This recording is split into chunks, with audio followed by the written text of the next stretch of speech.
To all of you that say on Twitter, post rage bait videos on YouTube, and doom post on anything Halo related, in the words of the Gravemind, now I shall talk and you shall listen. Halo isn't dead. So if you've been living under a rock, stuck in the matchmaking lobby, searching for a match for 15 minutes because skill-based matchmaking is working too hard, or have been waiting for the next game to release, this video is for you. Hi, I'm Guildarts. I'm a very small Halo content creator who streams on Twitch and makes Forge maps that sadly haven't made it into matchmaking. I'm working on it, okay? So this past weekend, Halo Studios just revealed the next update for Halo Infinite that is dropping on August 5th.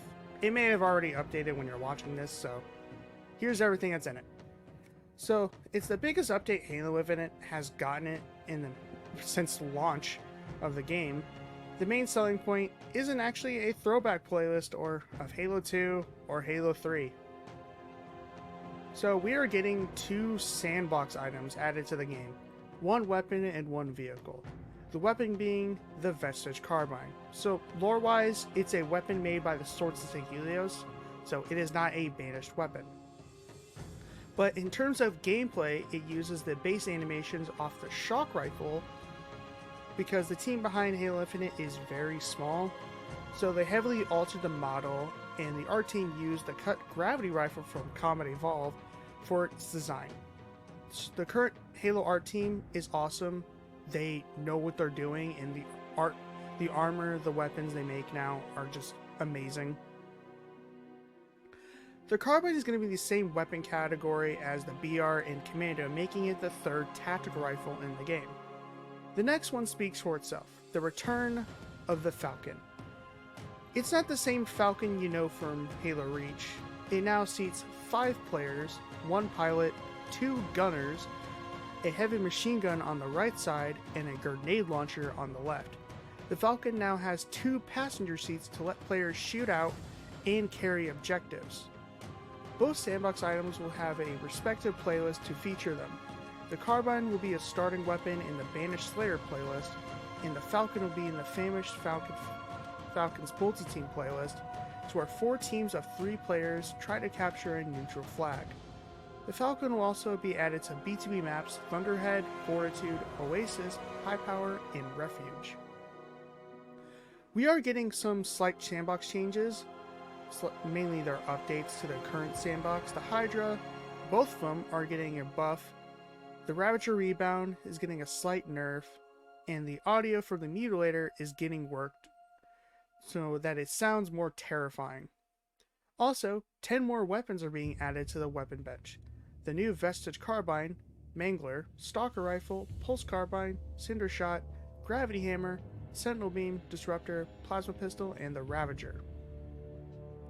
Also, I wanted to point out something. I don't know if the Gravity Hammer skins work on the Diminisher of Hope, which is Estrom's Gravity Axe. Since it isn't really technically under the same tag as a Gravity Hammer, it is still a separate weapon, even though it uses the same animations. But who knows, it may work, it may not work. They may add it in the future. The other big update is Forge. A radio menu is being added so that forgers can make buy stations, like for example, in Occam and Applied Skills Warzone mode they are making, in other modes like S&D Extraction, which was just added. So in S&D Extraction, it went off your inputs from your movement. That's how you would go through like the entire menu, and you just jump to buy weapons. This is going to make it way simplified and easier for forgers to make stuff, especially the buy menu. So you would go up to a terminal and you would just select whatever you wanted. It makes it way more streamlined and almost dev made, and it's amazing update. This does a lot for forgers, and also custom games. And this will actually be in matchmaking, is the new custom input mode. So this will be used in firefight modes to allow players to switch between first and third person. So they no longer have, it's no longer be like 2 separate modes for the same, basically the mode. It's going to be like separate from like first person or third person. They're now going to be in one mode. So you just use this custom input node and it'll switch you into third person. And that is awesome. And they also showed off it being used in almost like a kill streak where it called in a bunch of hunters, which is kind of cool. So a lot of people can use it to make basically whatever. This may be return of a Halo 4 playlist where we have ordnance drops. Almost like a kill streak type deal. That's enough talking about Infinite. So in late October, like this year, at HCS Worlds, Halo Studios will be revealing the next Halo game, or games. The main rumor going around is a remake of Combat Evolved's campaign and a standalone multiplayer title that will most likely be Halo Infinite's multiplayer, but on Unreal Engine 5. It will most likely get renamed upon its release. My main hope is for all of our cosmetics will transfer over to the next multiplayer, since both will be free to play. And I know there's a whole motion about stop killing games. Here's the thing with like free to play games is it's also marketing terrible. Like, it's very bad, especially like when you want new players. It's okay, which multiplayer game are we playing? And there's two free to play. They can't coexist. And it's been proven, like especially like with Splitgate now having it.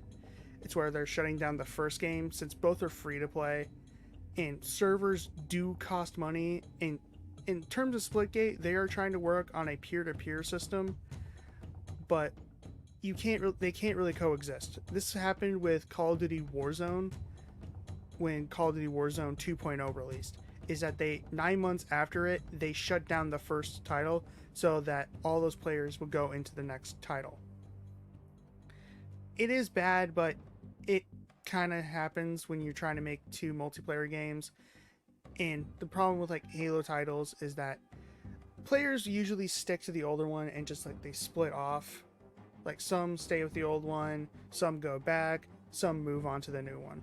And this is going to be a huge stepping point with Infinite, is hopefully, and Halo Studios has kind of like, they need to get the fans, like the trust of the fans back. And I think having it where all of our cosmetics transfer over is saying, hey, your time and money was not wasted on Infinite, so all your stuff is transferring over. So that's what I hope is going to happen.